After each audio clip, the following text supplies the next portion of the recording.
guys, Veggie Gamer back, and we're back to, finally back to doing the Danganronpa review. VeggieKnights, I'm so sorry it's taken me so long. Danganronpa 3, I started doing this series a long time ago. I think that many of you may have thought that it's been discontinued because it's been such a long time since I've done it. But we're back to it now, VeggieKnights. We only have 2 more episodes to go now, which is very exciting. This one and then the next one, which I'll try and get to you in the coming weeks. But yes, we're back to it, guys. I know that some of you know my opinions of Danganronpa 3 already. I really am at this point where we are, which is episode 9 of Future Arc and Despair Arc, which will be coming episodes 10 as well in this episode. I'm really getting into Future Arc. And I'm really starting to not enjoy Despair Arc. Now, everyone, each their own, VeggieKnights. Everyone's going to be different. Let me know your opinions in the comments. I will give you my honest opinion, and then we'll be getting straight on to V3 straight after this, which I can't wait for. It's been such a long time since we finished onto Despair Girls. Sorry for the lack of green screen. Because Woozle's still new here. Woozle is trying to get him to stick to the side of me right now. I kind of want to avoid you having the green screen because it's quite big and like probably quite scary, and she won't know what it is, of course. And so it's probably best if we just don't do that.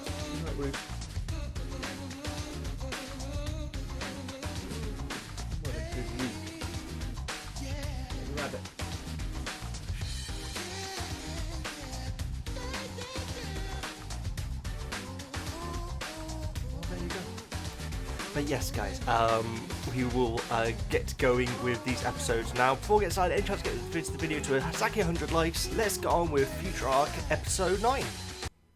So we start off episode 9 with, what in my opinion, a completely pointless recap, VeggieKnights. When these episodes are like 25 minutes long, and you're donating like, say, 5 minutes to a recap, and then you stick on top of that the intro and the outro music, you're wasting a lot of the episode. So, saying that, I did really enjoy episode 9. It's actually one of my favourite, guys. It's going to be quite tough to really explain why, but we start with the boxer dude opening up the secret door that was found in the previous couple of episodes, and realizing that it's not an exit, it's a door into a room, like a glassed off room, underwater.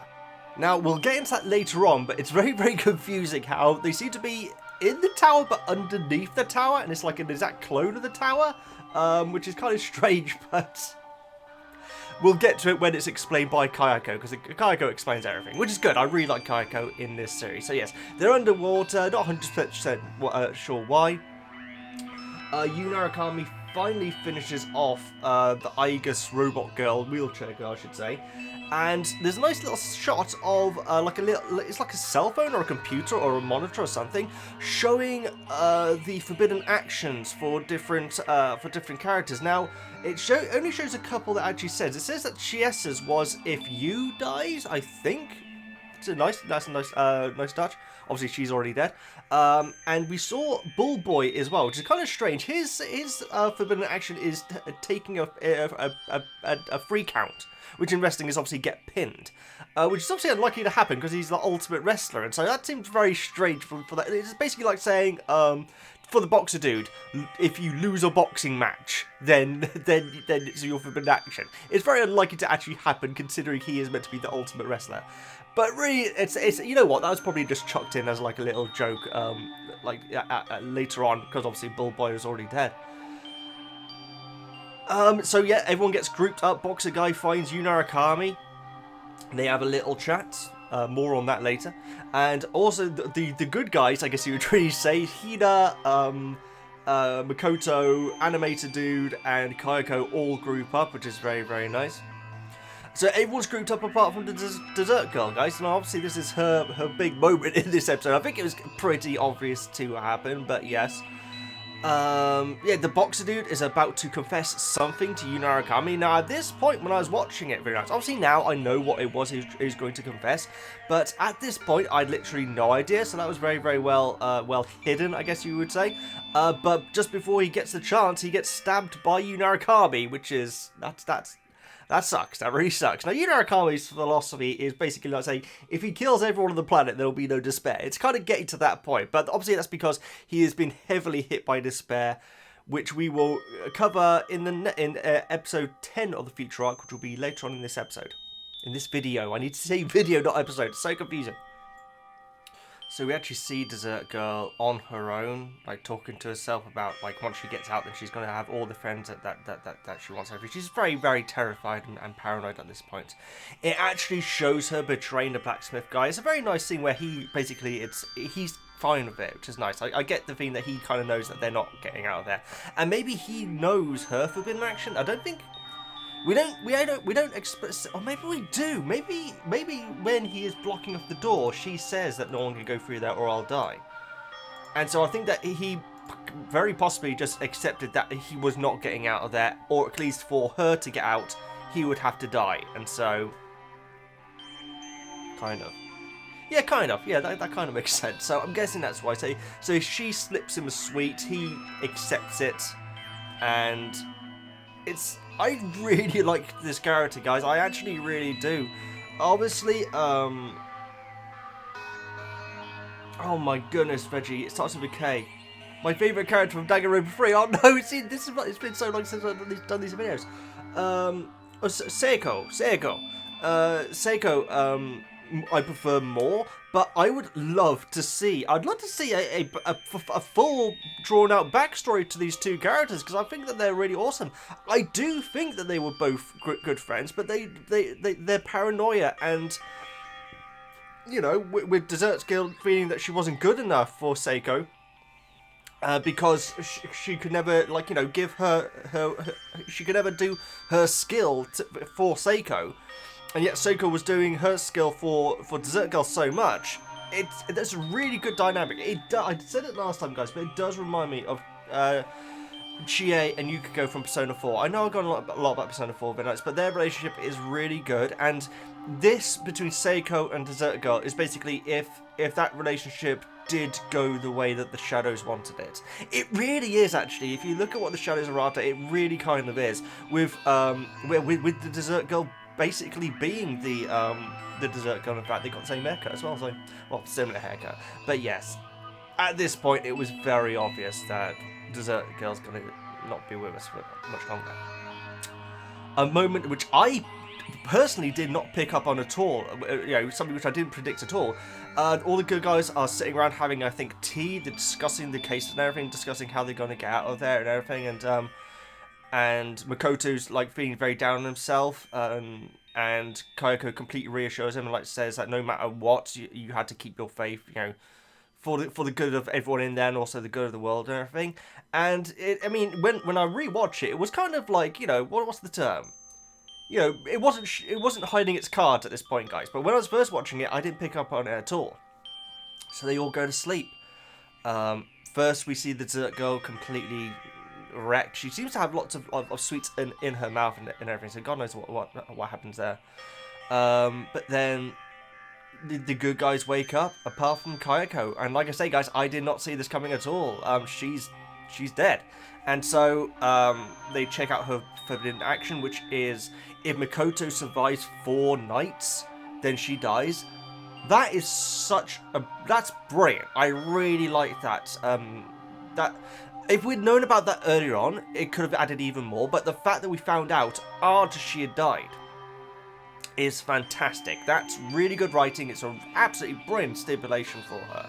And that's why she looked so shook on that first episode. She was the only one who's like, oh, sugar, when she checked out her forbidden action. And so Kayako's no longer with us, and Yu Narukami calls out Makoto, which I'm pretty sure he's done at least 15 times so far in this series, but yes, yet again, saying that they had to finish it, and that is how the episode ended. That Kayako twist was completely out of the blue for me. I really liked the little amount of Dessert Girl that we saw, because she is completely alone for the first time. And it's all because of her. With Seiko, it was just a horrible misunderstanding. In my opinion, maybe they weren't really friends, maybe they were both trying to take advantage of each other, but I really like the character, and yeah, I'm really sad to see her go, so that's some good writing. So now we'll move over to the Despair arc, and the best thing about making this video, guys, is that it means that I never need to watch these episodes again. These episodes in particular, these 2 episodes that we'll be covering in this episode, I actually really did enjoy. If you enjoyed them, that's fantastic. It's not a judgment on you at all. I'll just be giving you my honest opinions in this. So we start off with it starts off where it left off with the standoff with Junko and Chiaki, and of course Hajime, or Thingamabobby as he is of course now. Chiaki recognizes Hajime obviously, even though his hair is pretty different now. He doesn't seem to recognize her at all, because obviously his mind is essentially wiped at this point. Chiesa arrives and Chiaki escapes. There's a lot of Junko dialogue. I'm sorry, guys. I've got to give my honest opinions now. I'm not going to come in here and lie to you. So, yeah, Chiaki's now facing off with Junko now. Chiaki gets back to the other classmates, or is that here? No, first we see, I think it's another teacher or an adult at least cut his head off, which apparently is really dramatic and emotional. I didn't like it, guys. You know what it is? I think I'll try to explain it. I understand that the imagery that we're seeing is very powerful imagery. I don't think that the storyline up to this point, or the progression of the storyline, or like, you know, the way that the episodes are directed and everything, I don't think they've earned those moments. And so the fact that the guy cut his head off wasn't like some big, oh my god, Junko has such power. It's like, oh great, they're using something which is really upsetting to watch to make you feel something, but it didn't really work for me. That's my honest opinion, guys. I apologize if you disagree. Like I say, let me know in the comments. So, Pico is ravaged after her fight with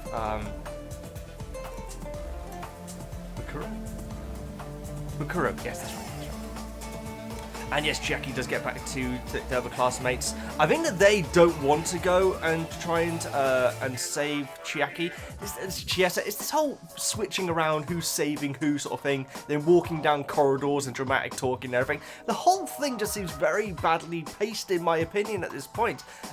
And the future arc doesn't suffer from that. Sure, there is a lot of walking down corridors and talking, but it isn't. What was the first one that happened? I can't even think. I guess Chiaki found Animator, who then Animator left, and Junko was there, and then Chiesa's there, and then Chiaki left, and then she's going to get the remnants, and they're going to go back here. It's like two locations. They're going back and forth, back and forth. But yes, more scenes of just every member of the Remnants of Despair just in a room with one line of dialogue each. Again, that's the big letdown for the Despair arc, is that I thought, oh great, we're going to find out so much about the characters. We don't, because nearly every single scene of theirs in the second half of this series, at least, is basically them in a room all together, and they all just have one sentence, and then that's it. You know, that's. You know. But anyway, Mukuro, I presume, knocks out Chiesa. We have a nice reference to Clockwork Orange, which is a Kubrick film. It's also a book, of course, but it's a direct reference to Clockwork Orange. Very nice. With her eyes being stuck open, so she has to watch what's going on. It's something that they do in Clockwork Orange to actually do essentially the opposite, actually. I'm not going to go into too much detail. Watch Clockwork Orange if you want. It's very, it's not a kid's film overnight, where he's like this violent thug. But they want to show that they can be rehabilitated, but via hypnosis, and so he has his eyes watched open to watch all these horrific images, and afterwards just the thought of violence makes him literally physically ill. It's a very good movie, guys, but it's not for children, guys, so do be careful. But it's a nice reference here. I will say this. The reference that I will get to in the last Despair episode, which will be in the next video, there is a reference in it which blew my mind. When it happened, guys, because most people won't get this reference. I've actually explained it to a few of my Veggie Knights, and they're like, oh wow, really? Okay, I didn't know that. There is a line of dialogue. It's not in dialogue, there's a bit of text in the final Despair episode, which literally made me pause and think, wait a minute, that's way too highbrow for Danganronpa. But no, Danganronpa really impressed me in something that is in the last Despair episode. We will get onto that next time, I promise. But first we need to get through these episodes. Oh, I should say the imposter has like taken off his wig now, and he's got like a really deep old voice now. He sounds a lot older now, but yeah, we still don't learn his name, unfortunately. I think we might actually learn his name. We'll see. But yes, Clockwork Orange reference. I got some notes this time, right? Animator runs and Junko just like, appears out of nowhere. Yeah, so the animator's been presumably running or like trying to get away from that area for a while. He gets chased down by like a group of like minions of Junko. And then Junko just appears out of nowhere, says how his work is going to lead to ultimate despair rather than joy, which is what he was after. He then runs off again, and Boxer Dude arrives. And so, yes, they, presumably Junko and Boxer Dude are about to square off.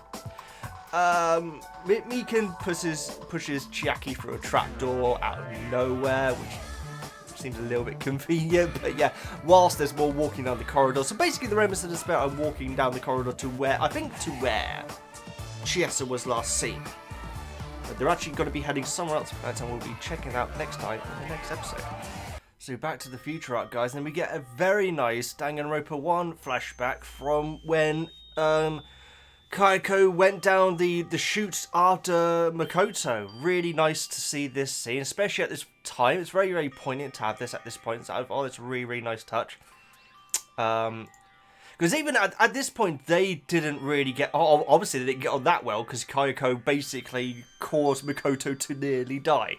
But for justice, though, for justice. And so, they're not the best of friends in this scene. So it's nice to see them that early in the dynamic before they were just straight up completely, great friends.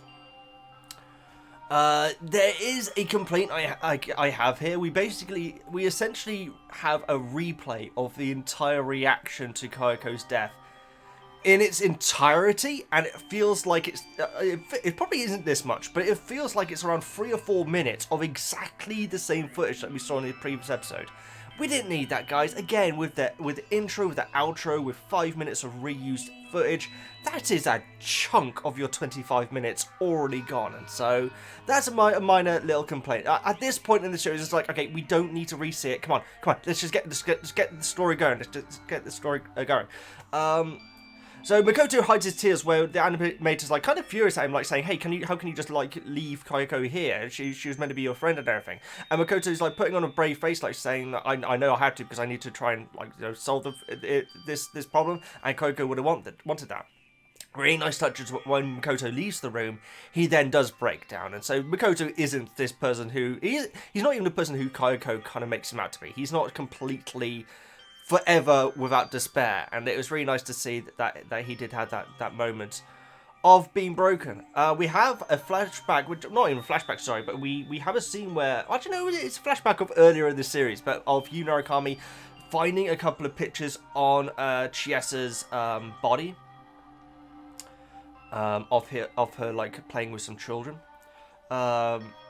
Again, I feel like we've had this standoff between Makoto. I mean, we definitely had it at least once, even in the same room with Yu and Makoto. But it's fine. I'm absolutely fine with that, to be honest. So there's a long, slow scene of Makoto like slowly getting the courage to walk to Yu Narukami. It's a very, very good scene.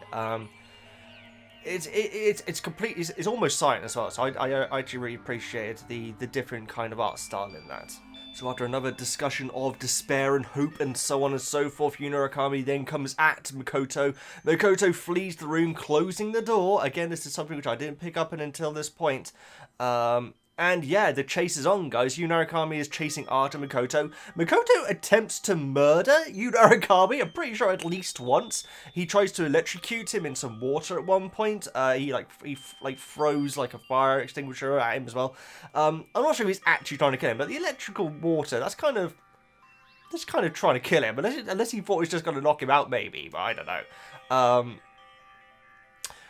It doesn't work. He gets injured. He gets like a knife in the knee, I believe. Yu Narukami's chasing him along. There's a bit of a weird sequence here where like the fire extinguisher doesn't go off. Yu Narukami like mocks his luck for that, but then I think he like throws it and then it explodes or something, and like there's loads of smoke, and Makoto like pushes Yu Narukami over. Now, when I first saw this, I didn't realize it, but I believe that Makoto pushes him down a hole into a different room, because, well, I may as well say it now, Yu Narukami's secret action that he can't do is that he can't open any doors. And the thing with this scene is, like, Makoto like said, I led you here because you're not going to be able to get out of here unless I help you. But to me, it was the same room that they'd just been running through, and Yu Narukami hadn't been closing the doors behind him, and so that completely baffled me. But no, I think that when Makoto pushes Yu Narukami over, they fall down to a lower floor where they were previously in an episode where you refused to open the door, which again I didn't pick up on again. That's a really awesome forbidden action, which I didn't see coming at all. We have another fake death moment, guys. There's too many in this. Sure, in the future of Foundation, it's a little bit more acceptable because, you know, maybe Makoto's going to be killed off. But then when you have them in the Despair arc, we know then that they're not going to die because we know that they're still in it later on. But yes, with Yu Narukami swinging his sword down at Makoto, purposely missing him because, as Makoto says, you're not going out of here unless I help you, because you're not able to open doors. I guess he could technically smash through walls and everything, because his sword seems to be able to smash through a lot of things, but that's detail which, you know, most anime you shouldn't be really judging. You know, you can't really think about that sort of level of stuff when it comes to anime, to be fair. So we have this dialogue between Yu Narukami and Makoto where, you know, Makoto is actually able to get some words in without Yu just snapping and coming to try and kill him. And it's all about how, yeah, Yu Narukami believes that, you know, everyone's susceptible to despair. He tells Makoto how the boss dude said that, like, basically they're all the blackened in this situation. And so that's really why he, like, absolutely trusts no one. There's a bit of dialogue which completely baffled me here, where, like, Yu Narukami, like, said how Makoto loved Kayako. Now, when I first heard that, I thought, what, really? Where's that come from? I know that they're very good friends, but love? I didn't pick up on it at all. Upon rewatching it, that's me being stupid, basically. It means love as a friend. It didn't actually mean romantically. I guess it's because Chiesa and you were more romantic, or were they actually? I think they wanted to be. But I'm not sure if that was ever consummated, if you know what I mean. But yeah, so then you, like, snaps and starts smashing Makoto's face in against the wall, and, like, he says he knows nothing about Chiesa. And, you know, what she meant to you. You does, like, say about how, and it shows the other photograph that Chiesa was holding, where it shows the children that Chiesa had just been playing with dead in the playground. Pretty horrible image, but yes. And yeah, Yu's, like, smashing Makoto's face in, like, saying you know nothing. And Makoto has a great line where he, like, says he knows that if Kayako had turned to despair, he would still be thankful for the friend that she was beforehand. And that completely breaks Yu Narukami. There's a very awkward crying out emotionally scene where, like, he's like, it looks like he's almost got his hands on his hips. He's like going, ah, and Makoto's just looking at him, like, around, like, 2 foot away from him, just going, as he's doing this massive scream. I'm not trying to ruin the scene, but it looked a little bit funny to me, is all I'm saying. But it's a very good scene, though. Hina arrives with Kaiko's book with the animator as well, like saying, hey, look, we know who the Blackened is now. Let's stop all this violence, let's work together. And then we see some ships leaving Jabberwock Island, which I believe was after the credits up bit. So yes, something or someone or some people are on their way, and it won't be too long now. So aside from the, you know, the bad things, well, not the bad, aside the fact of things that have been going on in my life as of recently, guys, there is another reason why I've been but I've been kind of putting off this, and it is a confession I had to have about this next Despair episode, guys. It's not a confession like the boxer dude was trying to give, which we find out right at the start of the episode, in fact, but yes, there is a part of this review which I've got to hold my hands up and be honest, guys, about something when I was watching it. Or not. Either way, we go straight back to Boxer Dude, who apparently has been wrecked by Junko. I'm a little bit confused, but she then essentially blackmails him, like saying, hey, I know that you are in love with Yu Narukami. Again, a twist which I did not see coming, and but then when you trace back on the episode, you can see little moments where I mean, a good example in one of the first Despair episodes is like Chiesa says that she's going to see Yu Narukami. And like Boxer Dude looks annoying and she says, "Oh, what? Are you jealous?" She thinks that she's jealous of Yu Narukami, but no, he's actually jealous of Chiesa. And so yeah, Boxer Dude is gay, guys. again, not a twist which I saw, but a one which I really appreciate it, and actually really says a lot about his character, which can be, like I said, looked back on the previous episodes, and you think, oh yeah, that's why he was like that in that scene and everything. So yeah, I really like that. One thing which I didn't like is basically she says like you had to tell Yunaikami that Junko that she is completely innocent of what's happened here, even though he knows that she isn't. And how can I put this, guys? I understand that coming out can be an extraordinarily difficult thing for anyone to do. It can be like world-changingly difficult. But when there are people dying all around you and you know who the criminal is, I don't know.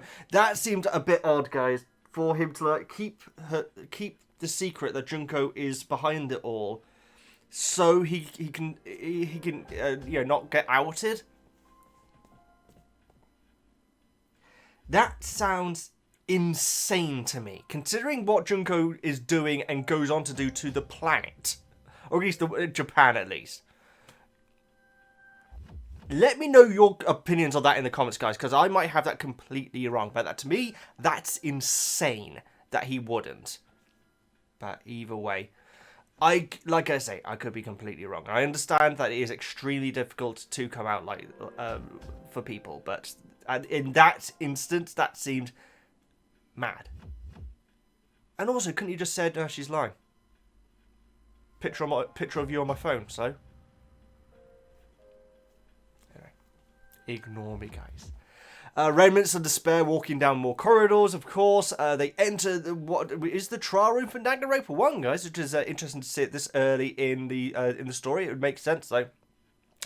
And they're all wondering what's going on and so on and so forth. Chiesa has led Chiaki to this to a lift. And we get Chiaki's elimination, guys.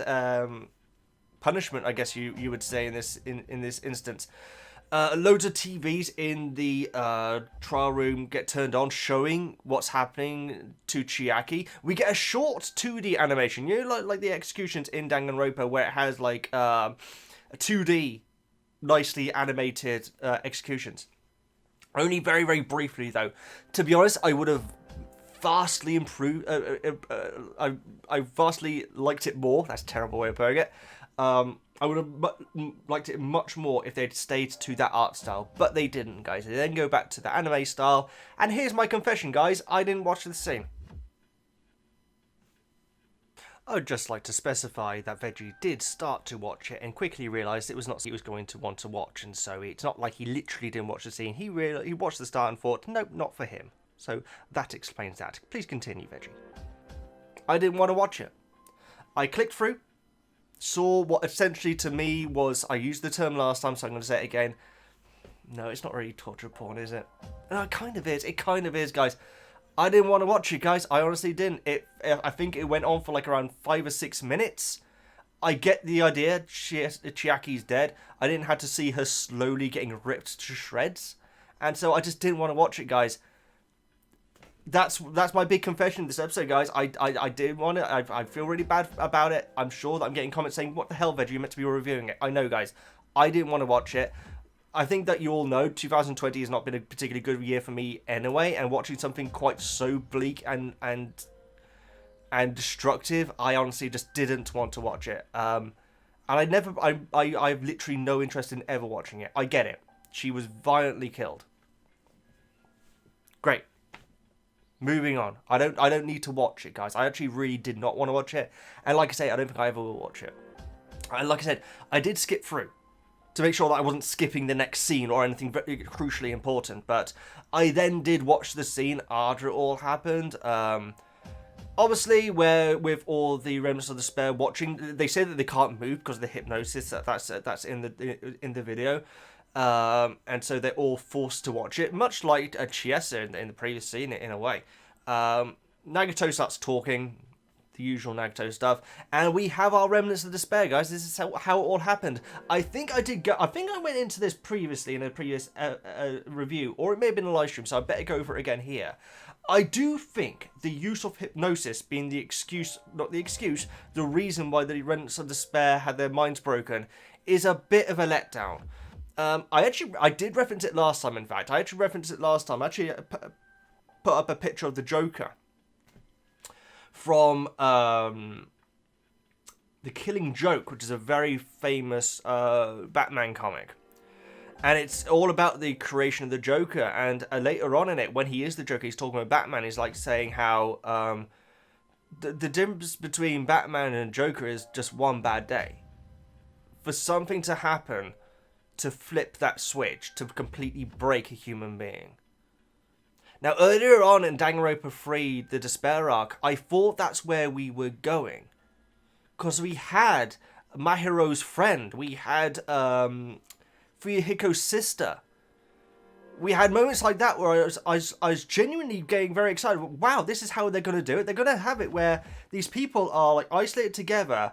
These things are happening to them. And it just eventually, that one extra, like, the straw that broke the camel's back, they get broken into being these people. Obviously with Junko, you know, riding those waves all the way along. But no, instead it's they watch the TV screen. That to me rang a little hollow, guys, in my opinion. I will say, I watched the scene afterwards with Chiaki trying to stand up with Hajime watching Izulu, or however you say it. And she's like saying how she doesn't want to die and everything. I'm not saying that I'm against violence and stuff. I'm not saying I'm against death and stuff, guys. I just felt like I didn't feel like this was well done, in my opinion. And maybe that's the point. I've been told that before, that sometimes you're meant to feel those sort of things. Sure, but I hated having to do this review of this episode, guys. I did, because I didn't want to have to relive thinking about it. I really didn't. So, yes. One nice little touch is that she's saying about Hajime, saying that she's sure that there is still a part of him in Azulu. I'm saying that completely wrong, isn't it? It's because it's been such a long time since I played the games. And she dies. Her little gamer thing comes off her hair. He picks it up and he starts to cry. It's very, very, very brief, and then it just cuts to black. That was an excellent touch. It was not even cry. He just teared up. That was a very, very nice touch. And I like the fact that it just went, nope, you're not seeing any more of that. It just cut straight away from it into the credits. That's the episode done now, guys. I'm so, so glad to have that finished out of the way. I'm starting to tear up here, guys. But yes, I did not enjoy either of these Despair Arc episodes. There were little bits of it, like the tears at the end, which I did appreciate. And the Future Arc episodes, I really enjoyed these two. The first one more than the second one. I don't know why, but I really enjoyed the episode where Box Dai gets stabbed. You have we say goodbye to the dessert girl.